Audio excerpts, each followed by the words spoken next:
Welcome back to the Lynn Miller Room. This edition of the Eagles Sports Coaches Show. Tom Hodges has joined us. Coach, got a big win in an exhibition game, 95-73 on Friday night here at Johnson Arena. Pretty good crowd as we were talking beforehand. About 700 fans come out.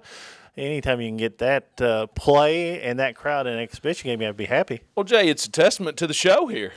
We're driving the numbers. The gang is back together. The quartet is back together. So I think we've stirred some interest. We had a record-breaking exhibition crowd for a Friday night tip. We had close to 700 people there, and they got to see an offensive show, which was good on our side, maybe not so good if you're a defensive-oriented person, but it was a good game, and really, really proud of the way we responded to a game Kentucky Christian team. Therese Robinson, 23, 4 3-pointers. Allie Turner. Allie Young's a building. She doesn't stay in Allie Young. 17. Luckily, that's where the infirmary is, so we don't want Allie Turner in Allie Young. Historic building. Historic building. Maybe she'll have a historic senior season. Absolutely. So, and then we'll go to the bottom of Allie Young where Document Services is and print her up some propaganda to make her all OVC. See, this comes full circle, fans. This is a full circle show. It's one-stop shopping for all your Eagle entertainment needs. Also, Mackenzie Arledge, a double-double. Yes. You were talking about that's what you need from her to start the season, and that's a good sign for her. Very good sign for her to start that way. We've kind of talked that's her price of admission. She needs to be a 12-12, 14-10, 16-14 type of player for us. She has that skill set. She just needs the confidence to go out and do it. We just got off the practice floor, and certainly we address that on a daily basis. So I was proud of Mac for showing what she's worked on and her talents thus far. You got a lot of your players in. This is what exhibition games are for. Now it's time, I guess, what they do on the practice court will earn them playing time to start the season. Absolutely. We talk about it on a daily basis that your minutes come through practice. Your minutes don't come in a game where you might hit a shot or two. The way you get on the floor is through practice and developing great practice habits. And luckily this year we have a group that has a really great practice demeanor to them and some young ladies with some great practice habits. They bring it every day. We have the mantra, everyday guys beat someday guys every day. So we want to be everyday players no matter what. We're going to bring our very best to Morehead State, to Johnson Arena, and represent Morehead State as good as we can do it. That's a lot to put on a T-shirt. Oh, you should see our – no, we got to put it on the back. Oh, okay. Got to put it on the back. The front is reserved for the markings. The markings here. the logo. Yeah, the branding. It's all about the branding. We're going to make Daniel really sharp on his edit this week. If you're going to cut our segment, you're going to have to work to edit. And we have a letter into the FCC trying to get you more time as the season progresses. JT has already sided with me. So we'll get a letter out. And get he's on record. Norfolk State 104-67 over Virginia Wesleyan last night.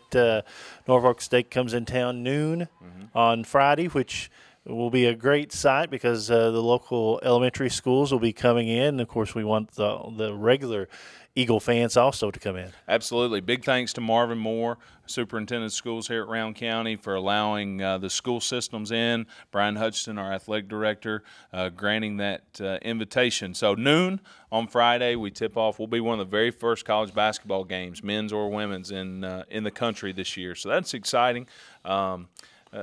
Play a very game Norfolk State team out of the MEAC.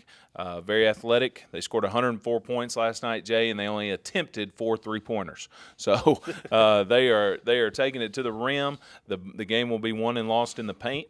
So certainly we'll have our hands full as we look to tip this season. As a coaching staff, how do you approach a noon tip? Because that's we've played early games before.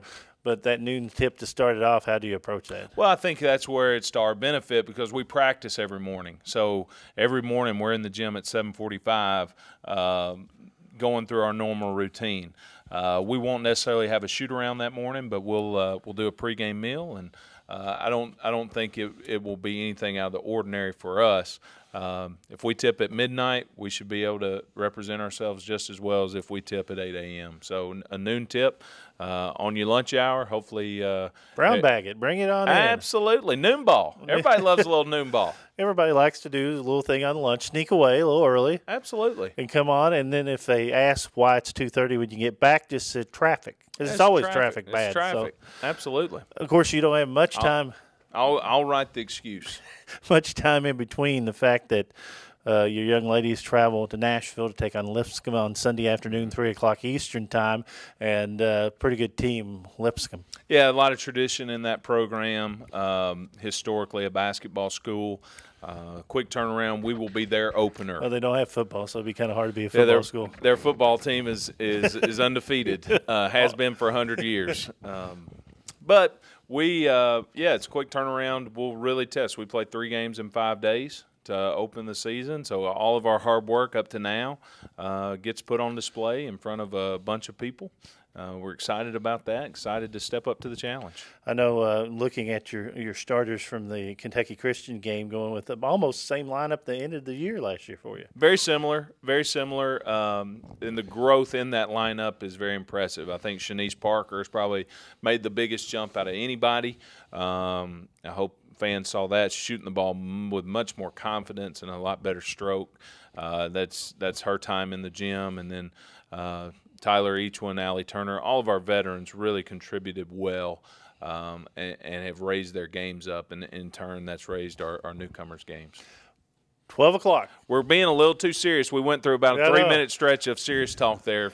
12 o'clock. We don't want our ratings. That's not what people are tuning in for, Jay. 12 o'clock. 12 o'clock. Friday. 12 o'clock Friday. High noon. 12 o'clock. Before 1 o'clock and after 11 o'clock. 12 o'clock.